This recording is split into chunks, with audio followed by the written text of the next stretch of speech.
Hello friends, हम लोगों ने मौलिक अधिकार को शुरू किया था और मौलिक अधिकार में हम लोगों ने उसके बेसिक को देखा और साथ में हम लोगों ने समानता का अधिकार और स्वतंत्रता का अधिकार जो कि 14 से लेके 18 और 19 से लेके 22 तक हम लोग पढ़ चुके थे।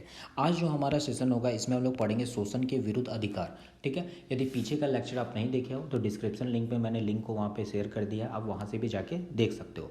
तो आज हम लोग शोषण के विरुद्ध अधिकार जो कि आर्टिकल 23 और 24 के बारे में और धर्म और स्वतंत्रता का अधिकार, ये भी हम लोग दोनों देख लेंगे। ठीक है, तो हम लोग शुरुआत करते हैं यहाँ से अनुच्छेद 22 में देखो होता क्या है, अनुच्छेद 22 भी हमारा हो चुका था ना। हाँ, शोषण के विरुद्ध अधिकार पार्ट 3 हम लोगों को पढ़ना है। शोषण के विरुद्ध अधिकार में देखो होता क्या है कि आर्टिकल आप पढ़ोगे 23 और 24। ठीक है, अनुच्छेद 23 और 24 कोई पूछे और ये हमारा मौलिक अधिकार कहाँ पे आता है, भाग 3 में आता है, राइट। और अनुच्छेद 23 और 24 शोषण के विरुद्ध अधिकार, मैंने 3 स की बात की थी। ठीक है, ये तीसरा वाला स है शोषण के विरुद्ध अधिकार। तो 23 अनुच्छेद आपको ये कहता है आर्टिकल 23 कि आप मानव व्यापार नहीं कर सकते, आप बालात श्रम किसी से नहीं करवा सकते, बंधुआ मजदूरी किसी से ज़बरदस्ती आप नहीं करवा सकते हैं। एक एक करके इसको समझते हैं। मानव व्यापार का मतलब हो गया है कि किसी इंसान की आप तस्करी नहीं कर सकते। जैसे कि होता क्या है कि बहुत सारे छोटे बच्चे को बेच दिया जाता है, राइट। वो चीज़ें क्या है, गलत है। वो आपको अनुच्छेद 23 के तहत क्या कहा जाता है, गलत है। बहुत सारे क्या होता है, प्रोस्टिट्यूट्स जो कि गर्ल्स होती है उनको कम उम्र में सेल कर दिया जाता है, बेचा जाता है मार्केट में। तो कहीं ना कहीं ये क्या है कि हमारे समाज को भी एक गलत अवधारणा देती है, छोटे बच्चे को भी बेचना, किसी इंसान को आप नहीं बेच सकते हैं, ये गलत है। बालात श्रम की आप किसी बच्चे से काम नहीं करवा सकते हैं। ठीक है, और बंधुआ मजदूरी मतलब कि कोई किसी से बंधुआ मजदूरी करवा रहा है तो आप उसको जितना काम करवाए उतना पैसा दीजिए, ये नहीं कि उसे काम करवा लिया आप पैसे ही नहीं दे रहे। तो बंधुआ मजदूरी भी जो होता है किसी से करवाना, ये किसके अनुच्छेद में आता है, 23 में आता है। और बंधुआ मजदूरी भी आप किसी से ज़बरदस्ती, ये नहीं कि डंडा लेके कर रहे करो करो करो और लास्ट में उसको आप पैसे भी कम दो।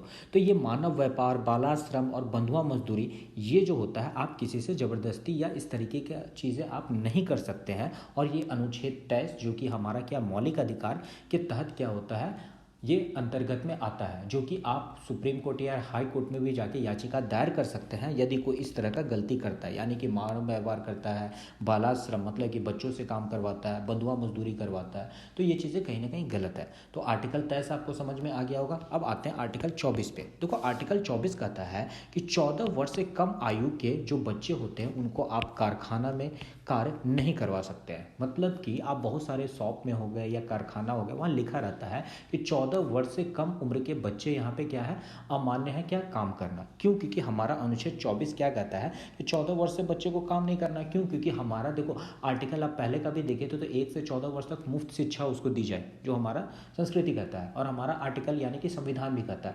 तो 14 वर्ष तक उसकी पढ़ने की उम्र है, ना कि काम करने की उम्र है, तो उसे पढ़ने का वो टाइम देना चाहिए। और ये 14 वर्ष के कम उम्र के बच्चे को कारखाने में काम नहीं करना, ये क्या आ जाता है, आर्टिकल 24 में आ जाता है। तो आपको तीसरा याद होगा, तीसरा क्या होता है आपका, शोषण के विरुद्ध अधिकार।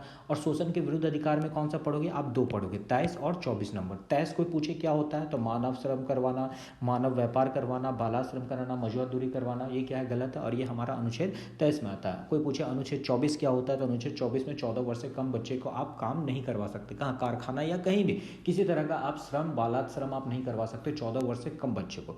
तो 23 और 24 आपको समझ में आ गया होगा। और इसी को देखो ह्यूमन ट्रैफिकिंग भी हम लोग कहते हैं, मतलब कि जो मानव व्यापार होता है बच्चे, मतलब कि मानव व्यापार मतलब कि इंसान को बेचना है। ठीक है, और यहाँ आप देख रहे हो किस तरीके से बंधुआ मजदूरी करवा रहा था, ये नहीं कहीं ये क्या है, गलत है और हमारा संविधान भी इसको लागू करने के लिए नहीं कहता। तो 23 और 24 आप समझ गए होंगे, शोषण के विरुद्ध अधिकार जो हमारा मिला हुआ है। चौथा देखो, चौथा काफ़ी इंपॉर्टेंट है, ये होता है धार्मिक स्वतंत्रता का अधिकार। 300 वाली खत्म हो गई, अब चौथा पे आ गया हम लोग धार्मिक स्वतंत्रता का अधिकार। और धार्मिक स्वतंत्रता का अधिकार कहाँ से, 25 से लेकर 28, मतलब 25, 26, 27 और 28 हम लोग क्या पढ़ेंगे, धार्मिक स्वतंत्रता का अधिकार। अब देखो अनुच्छेद 25 क्या कहता है, एक एक को हम लोग देखते हैं। अनुच्छेद 25 ये कहता है कि किसी भी व्यक्ति को धर्म को मानने, उसका आचरण या प्रचार करने की स्वतंत्रता है। जैसे आप देखते हो हिंदू का होता है तो वो मंदिर बनाते हैं, जो मुस्लिम होता है मस्जिद बनाते हैं, जो क्रिश्चियन होते हैं अपना चर्च बनाते हैं और वहाँ अपने धर्म और संस्कृति का प्रचार करते हैं।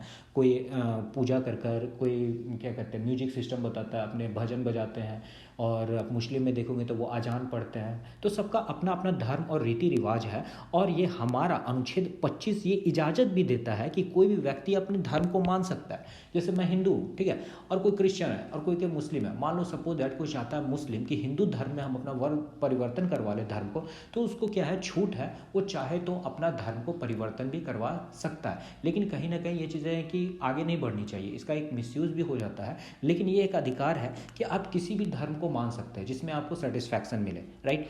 उसका आचरण करना, मतलब कि जो धर्म होता है उसको फॉलो करना, उसके प्रचार एवं स्वतंत्रता, ठीक है, जैसे प्रचार करने की भी स्वतंत्रता होती है। बहुत सारे आप यदि संस्कार टीवी चैनल देखते हैं या आस्था चैनल देखते हैं, उसमें देखते होंगे बहुत सारे जो होते हैं, जो बाबा होते हैं, पंडित जी होते हैं और बहुत सारे होते हैं जो तो अपने धर्म को प्रचार करते हैं। आप मुस्लिम का भी देखोगे तो ARY करके एक चैनल है, वहाँ पे मुस्लिम धर्म का प्रचार होता है। तो ये भी हमारा अधिकार है और उसी अधिकार के तहत वो अपने धर्म का प्रचार भी करते हैं। तो अनुच्छेद 25 जो कहता है आप किसी भी धर्म को मान सकते हैं, उसके आचरण को अपना सकते हैं और प्रचार करने की भी क्या आपको स्वतंत्रता है, ठीक है। अनुच्छेद 26 क्या कहता है कि धार्मिक प्रबंधन यानी कि क्रियाकलाप करने की प्रक्रिया, मतलब कि जो आपने जिस धर्म को अपनाया है, देखो 25 और 26 एक साथ याद रखना। 25 क्या कहा, किसी भी धर्म को मान सकते हैं। अब 26 भैया ये कहता है आपको, आप किसी धर्म को मानते हो तो उस धर्म को आपको फॉलो भी करना पड़ेगा, मतलब कि धर्म प्रबंधन, मतलब कि क्रियाकलाप। जैसे कि आप मुस्लिम में क्या देखते हो, मुस्लिम धर्म क्या होता है, अजान पढ़ना होता है, राइट। हिंदू धर्म में देखोगे तो क्या होता है, अग्नि कुंड पूजा करना, उसको प्रचार करना, उसको फैलाना। तो धार्मिक प्रबंधन करने की प्रक्रिया जो भी होता है वो दे रखा है। और इसका सबसे बेस्ट एग्जांपल आप देखोगे तो आपका जो सिख धर्म होता है, सिख धर्म में मैंने बताया भी था, यदि आप हिस्ट्री वाले, सॉरी मैंने वीडियो तो बनाया नहीं, मैंने क्लास में पढ़ाया था कि 5 प के बारे में, जैसे कि उनको पगड़ी पहनने का, ठीक है। फिर उसके बाद पग होता है, वो एक तलवार, एक छोटा सा तलवार लेके भी साथ में चलते हैं। और उनके धर्म और संस्कृति क्या कहती है, ये चीज़ें लेकर चलने के लिए कहते हैं, ठीक है।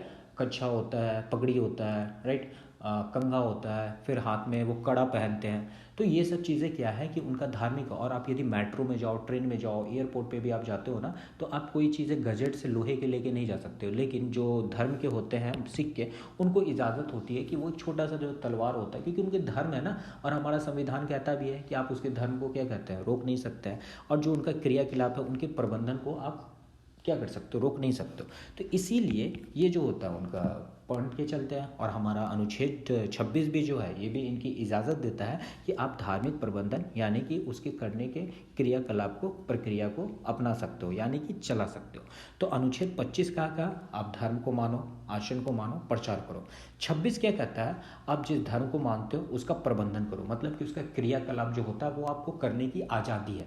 जैसे रामनवमी में आप देखते हो कितनी लंबी लाइन लगती है, यहाँ से महावीर मंदिर से लेके 2-2, 5-5 किलोमीटर तक लंबी लाइन चली जाती है।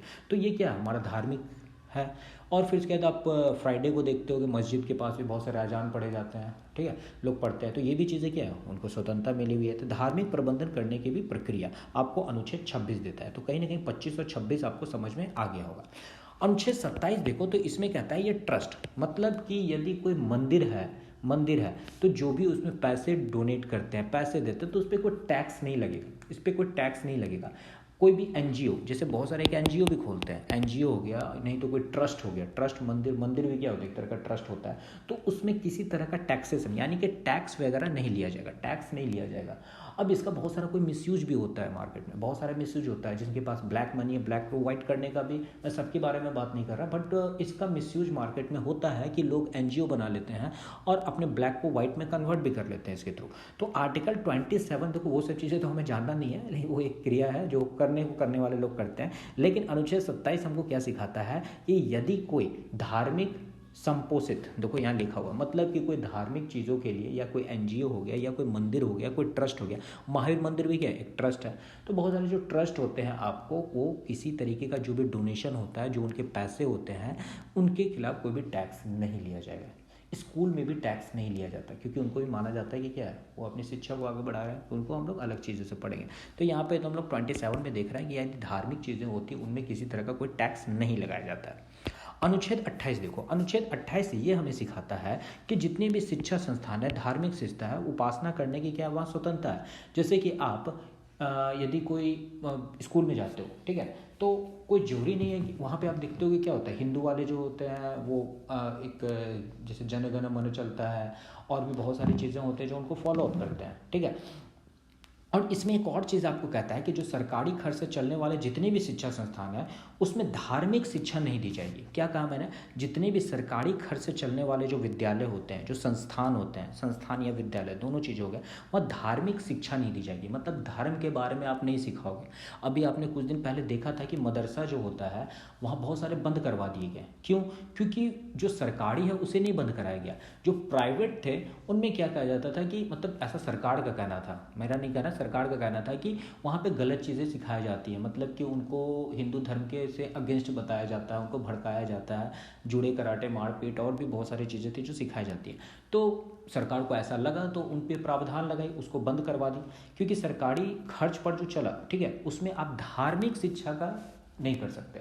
आप वहाँ शिक्षा दीजिए। यदि मान लो सपोज दैट यदि कोई जन गण गा रहा है तो वो हिंदू हो गया? नहीं, सबका अपना अपना कल्चर है। स्कूल शिक्षा होती है, वहाँ पे शिक्षा दी जाती है। और एक और चीज़, संस्थान में किसी भी धार्मिक कार्य के लिए किसी को कोई वाद्य भी नहीं किया जाएगा। ये अनुच्छेद 28 बताता है कि किसी भी धार्मिक कार्य के लिए किसी को प्रेशर नहीं दिया जाएगा कि आपको हिंदू कल्चर मानना है, मुस्लिम कल्चर मानना है, ऐसा कुछ नहीं है। वहाँ पे किसी तरह का प्रेशराइज नहीं करता। यदि कोई विद्यालय या कोई एनजीओ कोई ट्रस्ट इस तरह का करता है तो आप आर्टिकल 28 के तहत सुप्रीम कोर्ट और हाई कोर्ट में जाके उसकी याचिका को भी दायर कर सकते हो, मतलब उन पर केस भी बना सकते हो, करेक्ट। और मैंने एक और बचाया, जो सरकारी खर्च जितने भी होते हैं, सरकारी खर्च पे जो भी स्कूल चलते हैं, जो विद्यालय चलते हैं या ट्रस्ट चलते हैं, वह धार्मिक शिक्षा नहीं दी जाएगी। क्या दी जाएगी? धार्मिक शिक्षा वहाँ पे नहीं दी जाएगी। अब बच्चों को सिखाओ जो हमारा सिलेबस कहता है, लेकिन धार्मिक शिक्षा के बारे में नहीं होगा। तो हम लोगों ने क्या देखा धार्मिक स्वतंत्रता में? 25, 26, 27 और 28। 25 हमें क्या बताया? आप किसी भी धर्म को मान सकते हो, उसके आचरण और उसके प्रचार को, ठीक है। 26 क्या कहता है? आप जो भी धर्म को मानते हो उसकी धार्मिक प्रबंधन, उसकी क्रियाकलाप करने की क्या है, आपको आज़ादी है, ठीक है। 27 क्या कहता है? जितने भी एनजीओ या ट्रस्ट है उनको, उनके ऊपर कभी भी कोई टैक्स नहीं लगाया जाएगा, ठीक है। अनुच्छेद 28 क्या कहता है? जो भी धार्मिक कार्य है, जैसे धार्मिक कार्य जैसे स्कूल होते हैं, स्कूल जो होते हैं वहाँ पे किसी तरह का धार्मिक प्रचार नहीं किया जाएगा, ठीक है। उनको धार्मिक शिक्षा नहीं दी जाएगी, उनको सिर्फ शिक्षा दी जाएगी लेकिन धार्मिक शिक्षा नहीं दी जाएगी। तो 27, 28 भी आपको कहीं ना कहीं समझ में आ गया होगा। अब नेक्स्ट हम लोग चलेंगे संस्कृति एवं शिक्षा का अधिकार। अब ये 5 क्या कहता है हमें? संस्कृति एवं शिक्षा का अधिकार। इसमें अनुच्छेद 29 और 30 यानी कि 2 अनुच्छेद के बारे में हम लोग देखेंगे। और ये जो 29 और 30 आप देख रहे हो ना, एक्चुअली देखा जाए ना तो ये माइनॉरिटी वाले लोगों के लिए बनाया गया है, मतलब कि अल्पसंख्यकों के लिए। माइनॉरिटी मतलब क्या होता है? जो लोग नीचे दबे लोग होते हैं, जिनकी संख्या दबाई जाती है। देखो, माइनॉरिटी का मतलब नहीं होता कि सिर्फ एससी और एसटी हो जाए, इसमें भी और भी कुछ होते हैं। जैसे कि मान लो कि एक गांव है, ठीक है, और यहाँ पे जो हिंदू लोग हैं उनकी संख्या क्या है? 95% है। मुस्लिम क्या है? 5% है। तो ये क्या होगा? माइनॉरिटी में आ गया। और मान लो सपोज दैट 95% मुस्लिम है और हिंदू 5% है, तो माइनॉरिटी में कौन आ गए? हिंदू आ गए यहाँ पे। तो माइनॉरिटी का मतलब होता है जो नीचे दब रहे हैं, तो उन्हीं के हित के लिए बनाया गया, क्योंकि आज भी आप देखोगे जो छोटे कास्ट होते हैं, एससी हो गया, एसटी हो गया, मतलब छोटे कास्ट, ओबीसी में भी आता है, जो अत्यंत पिछड़ा वर्ग, इस तरीके के जो लोग होते हैं उनको क्या किया जाए? समाज में ऊपर उठाया जाए।